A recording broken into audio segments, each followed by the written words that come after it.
Welcome back to One Brain Ops chess content. So, today we're going to talk about something that I tend to see a lot when I'm coaching kids, and particularly, not exactly beginners, but as you kind of make that transition from beginner to intermediate, where you get a lot of much closer end games. In JV, I tend to see, most games end with one side being up a queen and a rook or something like that, something crazy overkill.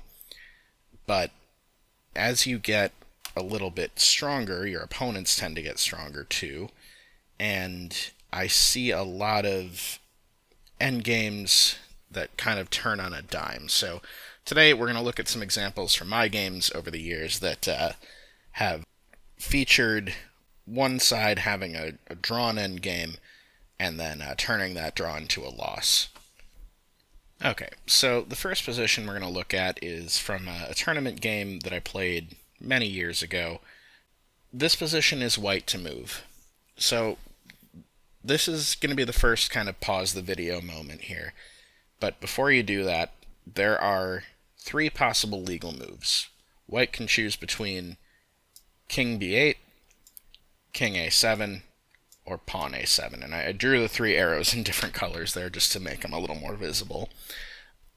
So, what your job is to put yourself in white's shoes here and decide what happens after each of those moves.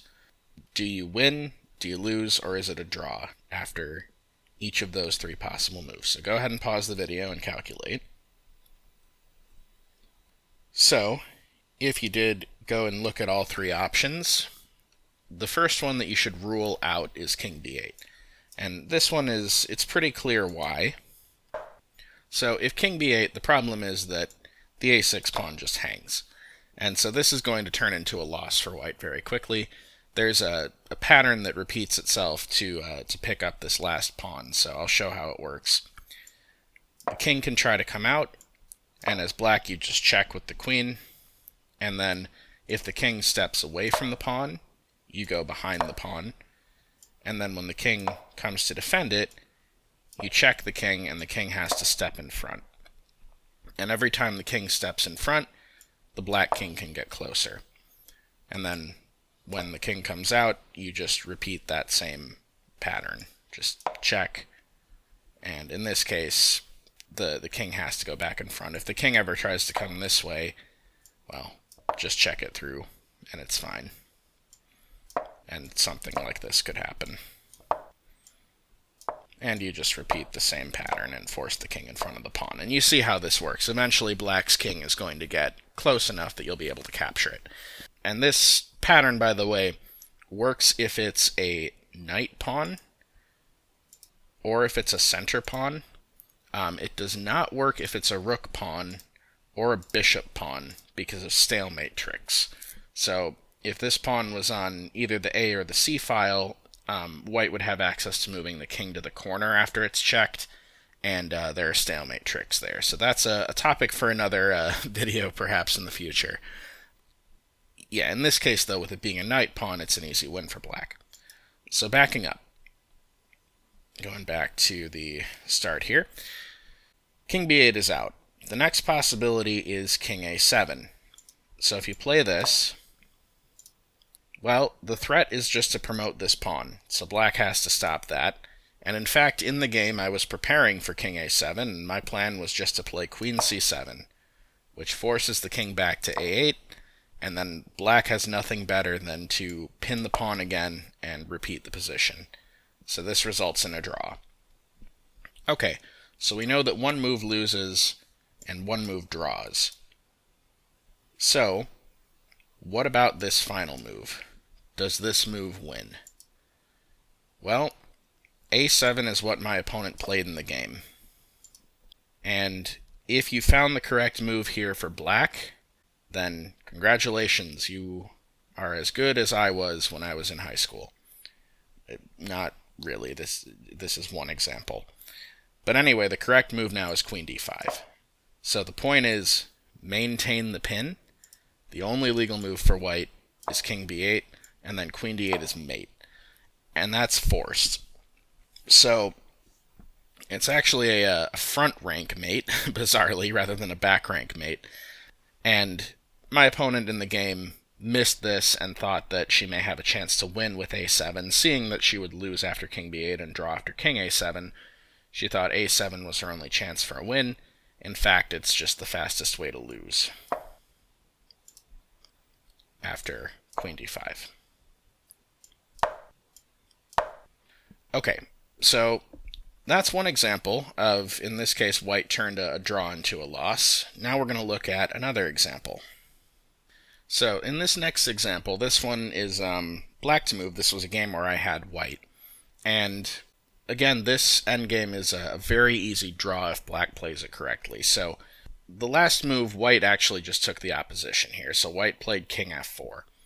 And if black just plays king e6, which I'll just show as a new variation here, the white king can never get around. If I try to follow the king, well, I can't come back here because of where this black pawn is. And if I try going the other way, well, the black king will just follow me. And if I try king g5, king f7, and I'm basically forced back. I don't want to step onto the h6 square because then black can play king f6 and actually lock my king out, and I may actually lose there because black can eventually make a run for these queenside pawns. So, going back to the starting position of this puzzle, it's an easy draw if you just play king e6. My opponent, however, played king f7. So, again, go ahead and pause the video and see if you can find the win for white. Okay, so I hope you found it here. If you thought that king g5 might be the way to go, I don't blame you. It's definitely the first move that I would look at. The problem with king g5 is that if you play this, and again I'll show it as a sideline, you do give up the opposition to black. And now your king is just forced backwards, and you can either go to g4, in which case you're repeating this position that we started at, or if you go to f4, now black has the opposition, so it's not a repeat of the previous position, but now you can never get around black's king, and it's going to be a draw. So king g5 is not the correct solution. The correct solution is king e5, which is what I found in the game. And now you can count this out, and I'll show you how I solved this in the game. Basically, white is going to run after these queenside pawns, and black is going to run after this pawn over here and try to promote the g-pawn. So all you have to do is count this out to see that white wins this.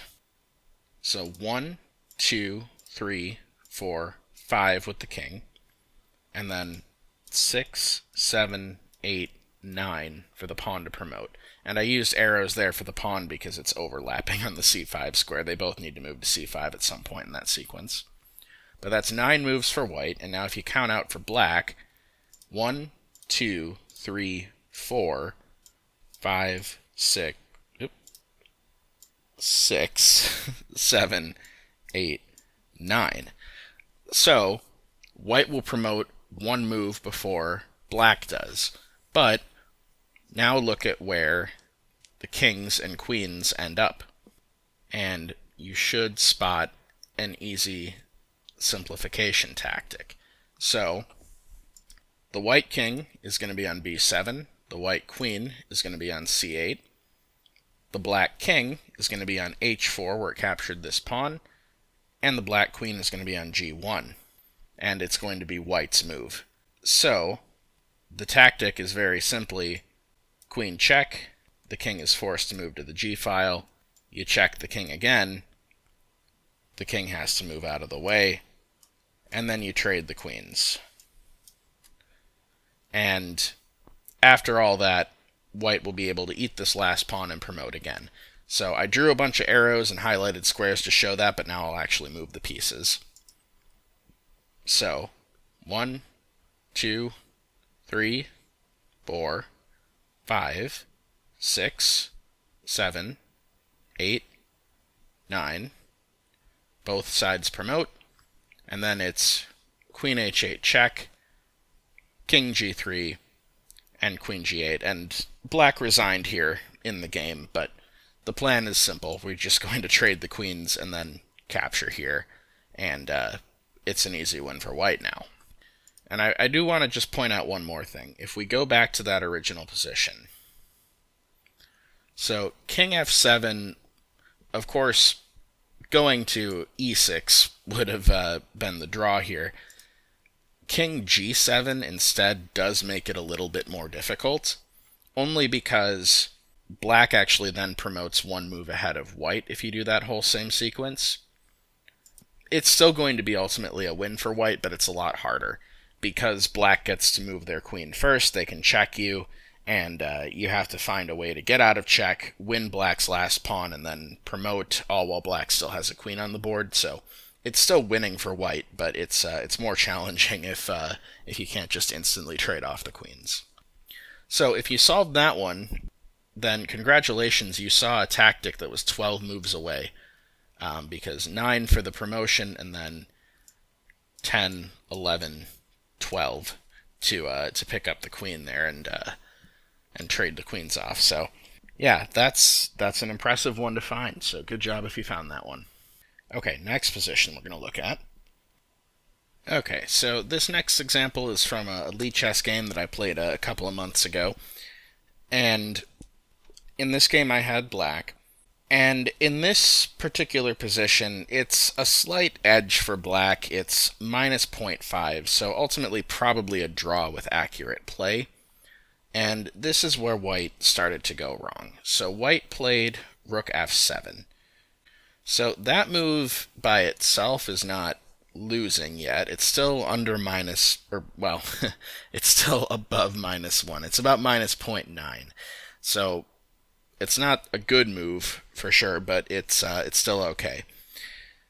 But then after I played b5, so I opted to save this pawn over here, the mistake that white made was to capture on h7, and suddenly this eval now drops all the way to minus 2.2, and in fact after it thinks about it for a second, it's nearly -3. So why is that so bad? Well, white is trading this pawn for this one on e3 because of bishop to f2 check and then bishop takes. So in the game, of course, that played out, and after king f1 and bishop takes, the problem is that you've now given black a passed pawn. There are no pawns in front of it anymore, no white pawns to be able to stop it, and that becomes incredibly valuable for black and incredibly dangerous for white. So, continuing on, we'll see how the rest of this game played out. So white traded the bishops right away, which actually the engine did think was the best choice. Personally, my instinct would have been to keep them on the board there, but in any case, continuing, we get rook e7 check, and I just sidestep that. Okay, white is going to continue to check me, but now I'm going to run over and attack your pawns, so you've got to deal with that. And I'm not going to go over the engine recommendations in every position. It actually wanted to go and shield the king behind the d pawn instead of running to the king side, but it still says this is better. The other thing too is that king f3 is also a mate threat, or if the rook stays on the e file, at least a threat to force a rook trade. But continuing on here, king g3 was played in the game. Rook d5, so trying to get behind the pass pawn and trade it for the h-pawn. The problem is that when white did this, white traded the h-pawn for the center pawn. In this case, though, I can give up my center pawn, which is passed, but I'm going to create another passed pawn because I'm actually going to win both of these kingside pawns in exchange for it. So now I'm actually just up a pawn and it's passed. But white can still fight on, so white does. Rook d6 is played, so going after that a6 pawn. Not white's best try. The best try was to just keep trying to harass the king with checks and try to keep the king and rook both in front of this g-pawn. Rook d6 actually ends the game a lot faster because rook takes a3, picks up yet another pawn, and defends the a6 pawn. And to be fair, this was a blitz game, so I can't really blame my opponent for not finding all the all the best moves here. White now plays rook d4 check, king h3, and being on the third rank now, there are no rook checks because of the black rook covering this. So king e1, I don't really know why he decided to run the other way, but I'm just going to go ahead and push my passed pawn.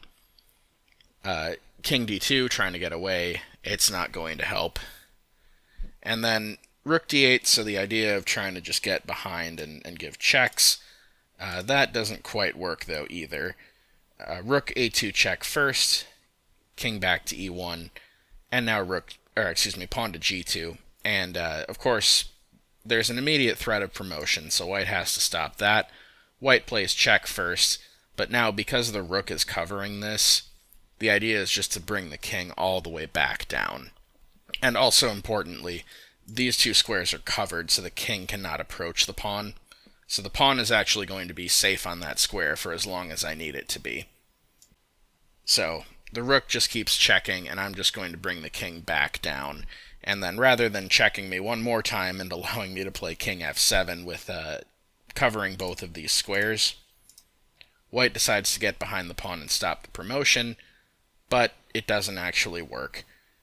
Reason being, I can just now give up this pawn, and with my king being more centralized, if I can give up this pawn and rook for white's rook, it'll be an easy win, and that's exactly what happened. So, rook a1 check, king f2, and now g1 queen, and this forces rook takes, and king takes, and now my king is much closer to getting these pawns than white's king, so we just go and end the game here.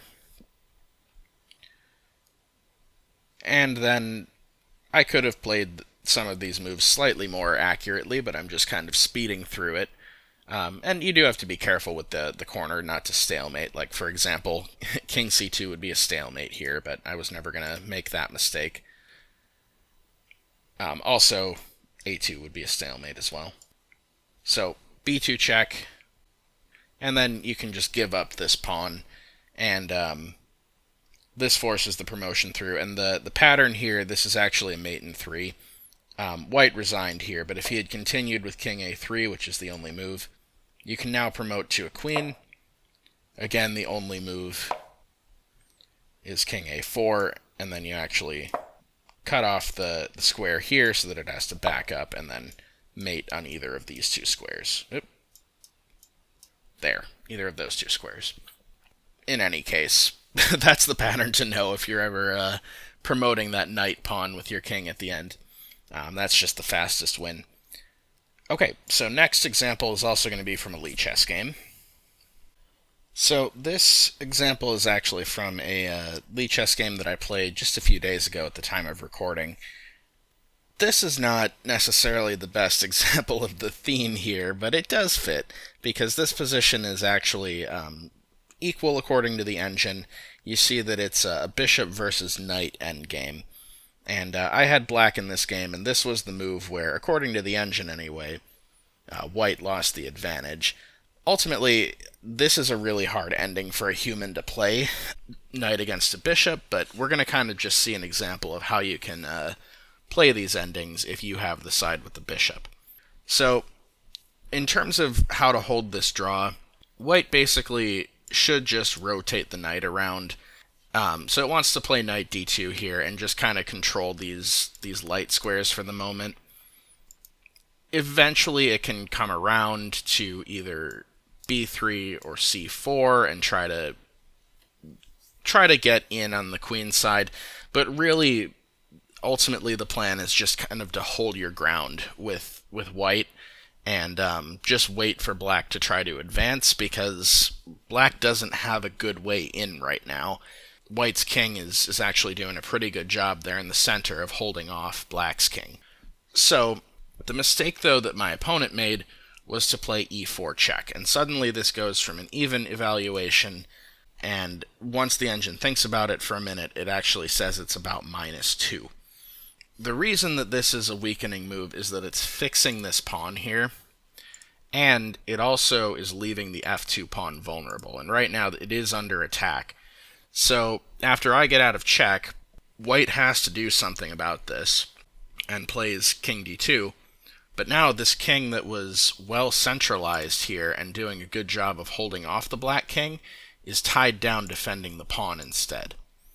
So e4 check was definitely a misstep for white. And now I didn't play all of this perfectly, but we'll see how it played out. The idea now that this king is tied down is just going to be to use the king to go and try to win these isolated pawns over here. So, king b5. The knight rotates around to try to help defend the pawns. King a4. f3, so this frees up the king by getting that pawn off of f2. And generally, if you're facing a bishop in the endgame, in this case, black has a dark squared bishop, so white wants to put the pawns on light squares so they can't be attacked. King a3 going after this pawn, and there's no way to defend it, so king e3 played, and now black's won a pawn. But it's not over yet. Even though this now is a passed a pawn, it's going to take some work to get it all the way to the other side of the board, so we'll see how this goes. So king c4, the bishop has to move, and I was able to move with tempo on the knight. Knight b3, and then b6. And this is just kind of an idea of where does this knight want to go, and let's just control those squares. So b6, and I realized that c5 was already controlled by the bishop, but now the bishop is free to move as well. And if you look at it, the knight is actually totally trapped now. All of the squares, and I didn't mean to draw that arrow. I'll actually highlight them in red. So the pawns cover these squares, the bishop covers these two, the king covers a1. So that knight actually can't move anywhere right now. And now that I've got the extra pawn, I would love to trade the bishop for a knight. So in a situation where, for example, if white were able to play king d3 and knight d2, and I realize that right now that would just hang the knight, but if you can imagine a situation where that could happen, I'd be very happy to just trade the bishop for the knight and use my extra pawn on the queen side to win. So, white is in a bit of a bind. White plays king b4, king b2, and now, because that knight still can't move, and the king is kind of stuck over here, white is running out of choices. So c4 played, a5 check, and of course king b5 isn't possible right now because the knight hangs, but even if it was, normally you wouldn't want to allow the white king to come up and attack your backward pawn like this, but because I have a bishop on it, I'm actually okay with that. The pawn will never actually be in danger. And of course, in this position, you can't do that anyway, because the knight would hang. So king a4 instead. And now, here I could have actually played this a little bit better, I think. It's possible here to just take advantage of this knight being trapped. If you can count everything out right, you can time it so that you'll be the one to lock these pawns, or at the very least, if white manages to have the last move, you can then still play king c3 and pick up this pawn, because the knight will have to move. The point is that white can't pace with the king anymore, because the pawn now covers this square, so the king can't go back to b4 to defend the knight. So probably the best option would have been to just start pushing the kingside pawns and try to lock them up. What I played, though, still works pretty well. I played bishop f2, which does allow the knight to get out.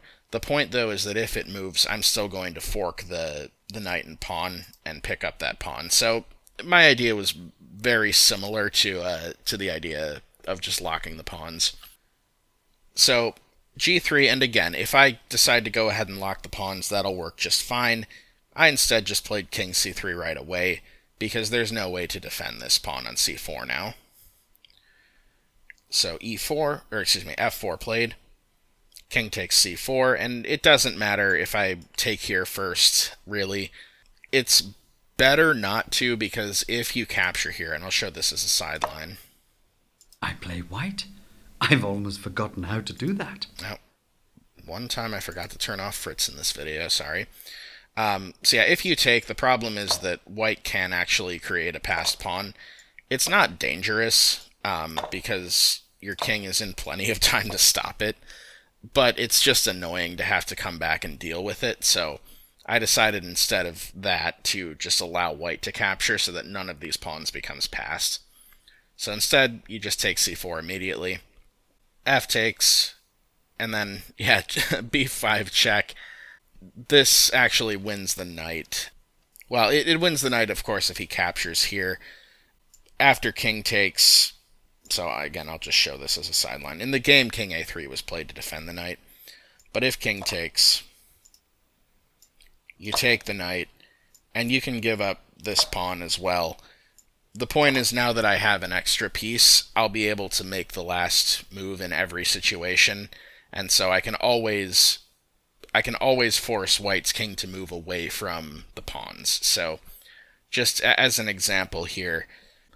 So, okay, what I'm going to do is I'm going to just cut ahead to like a worst case position that could result from this, where white manages to somehow get around and defend these pawns with the king, which is not even possible, just so that I can show you the ideas. So, black would have to make a series of mistakes for this to happen, but I'm just going to show you what something like that might look like, just so that you can see the idea. Okay, so like I said, this is kind of a worst case of how this sort of position could end up, where white has all of the pawns on light squares, so the bishop can't attack them, and is managing to defend this pawn. The thing is, you can get your king around in a case like this, so let's just say, okay, I'll just move this out of the way, and I'll even put it so that we're not even controlling this square by the pawn, right?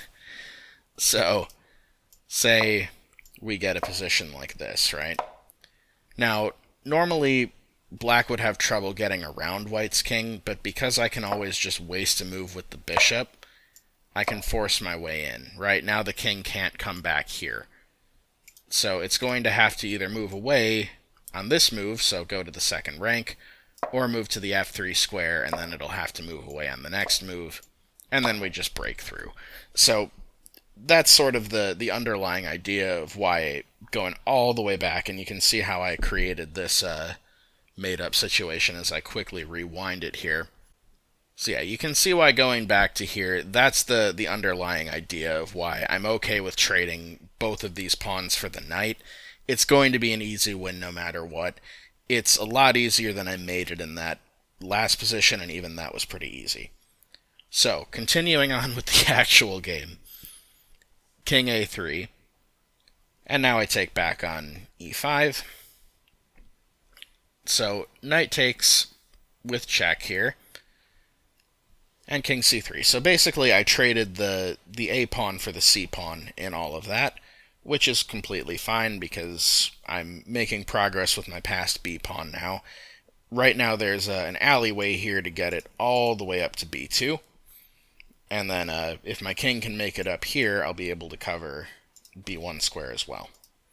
So knight c6 played, so both attacking this pawn and also covering this square that the black pawn wants to advance onto. Now, this is something that I don't think I saw initially, because what I played was bishop c6 check, and after the king moves, I now go to d4. But then when the white king comes back, I found this tactic on the second time around. I just play b4 check anyway, and if the knight captures, the bishop will come here with a pin and we'll just win the knight.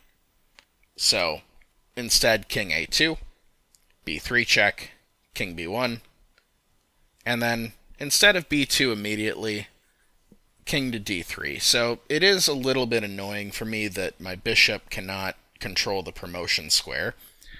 So, instead, we're just going to control all the squares around the white king and keep it locked there, and we're just going to go eat the remaining pawns.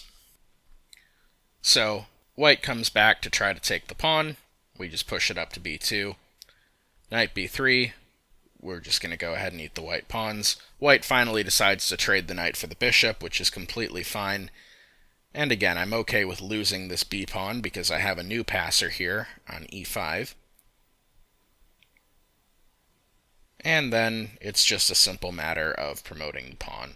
And there is actually a faster win here if you just stalemate the king. I didn't play that. I just decided to lock up these pawns. And now that I've made it white's move, white has to step out of the way. And instead of stepping out of the way and allowing me to promote, white resigned. So, kind of a nice example of how a bishop can beat a knight in the endgame. It's because the bishop has much better range, you can do things on both sides of the board, whereas the knight is limited in movement. Okay, so then on to one more example, which is another tournament game from a long time ago. So this endgame position ended up being extremely interesting for a number of reasons. So in the actual game itself, I did not find the win. I had black here, and my opponent played e5, which seems like an extremely natural move, creating a pass pawn. Notice black already has a pass pawn over here. Now both sides have one. And amazingly, there is a winning move here for black. So go ahead and pause the video and see if you can find it. I did not find it in the real game. So, congratulations to you if you managed to find f5. So, this is an absolutely wild line, and it's pretty difficult to spot and incredible that it works. So I'm going to first explain why this works. The point is that whichever pawn white captures with, so whether it's the e-pawn or the g-pawn, yes, white will have two passed pawns, but they're too close together, being on the f and d files, whereas black's pawns are going to be further apart. So, for example, if e takes. Now that black has these two passed pawns, black is going to be able to start advancing them. So, for example, a4, and if white tries to advance, the king is actually in perfect position to be able to hold these pawns off just long enough. Normally, two passed pawns that are separated can promote by themselves, but in certain special circumstances like this, there's just not quite enough time and you need the king. So, again, just to show how this could go. So, a3.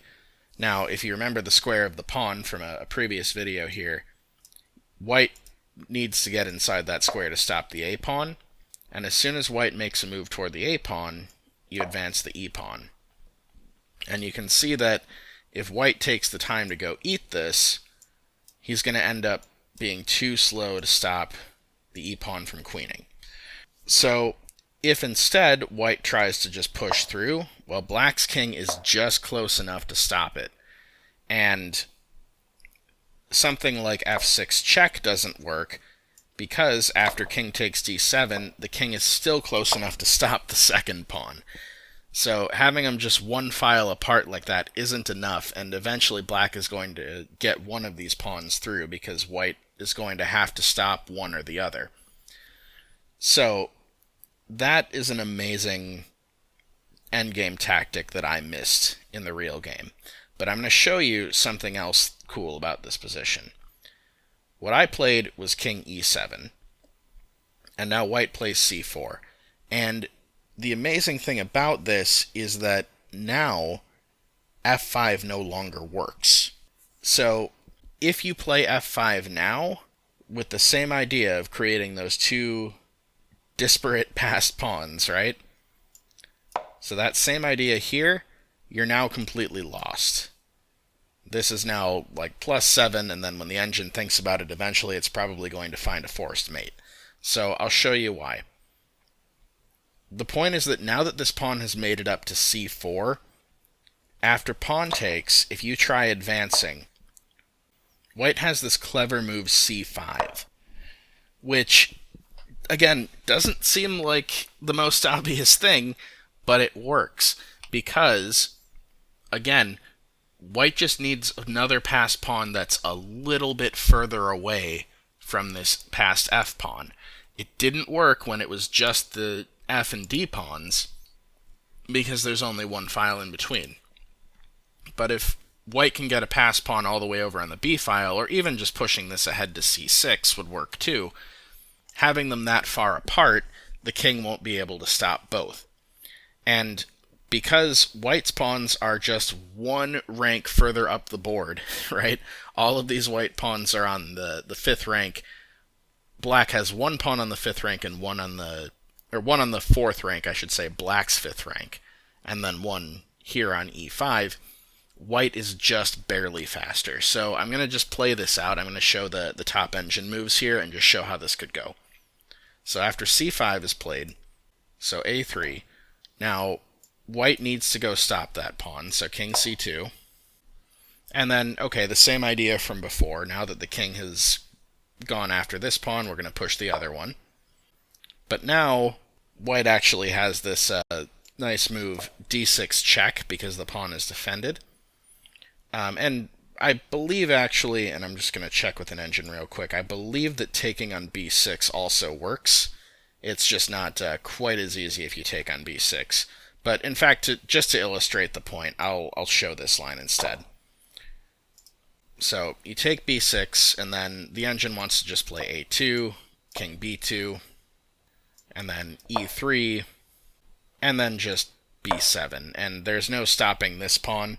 So at this point, white is already basically won. You should be able to sort of see the conclusion. But, okay, black is still going to get a queen. So let's just see how this plays out. So e2. And then, interestingly, the engine actually wants to take on a2, but the most natural thing to do is just queen. And then, say black goes ahead and queens on e1. Okay, now there is a real threat of this pawn queening and it being protected. The engine actually, rather than taking a2 and giving black a free move to play a queen check, the engine actually first plays d6 check, and the point is that after you get out of the way, in fact, it still doesn't want to take. I thought it was just going to take this, and the point was that the queen was defending white's loose pawns now. But yeah, it actually, the engine is even more cruel. It just wants to play queen c7 check. Yeah, if you go to f6, for example, white will just give up this pawn by playing queen e7 to force the queen trade, and then take on a2, and white's got extra pawns to win with. So if you try to run away, so king g8, for example, it goes queen d8 check, and it's even looking at that pawn. And, okay, say if you come back to f7, it's just going to be the same thing. But you actually can't avoid that now, because you have to step onto the 7th rank. So king f7, and then just check, takes, and it's over. And in fact, white doesn't even need to take that pawn. You can just push your passed pawns. So, going all the way back, what I found so crazy about this is that for exactly one move after e5 is played, black has this win. And it's amazing to think that if you miss that opportunity, as I did in the game, it just becomes a draw. And the rest of the game played out as you might expect here. So c4, king d6, king c3, king c5, king b3, and then we just kind of paste the kings. And at this point, we just agreed to a draw, but we were going to be repeating the position anyway.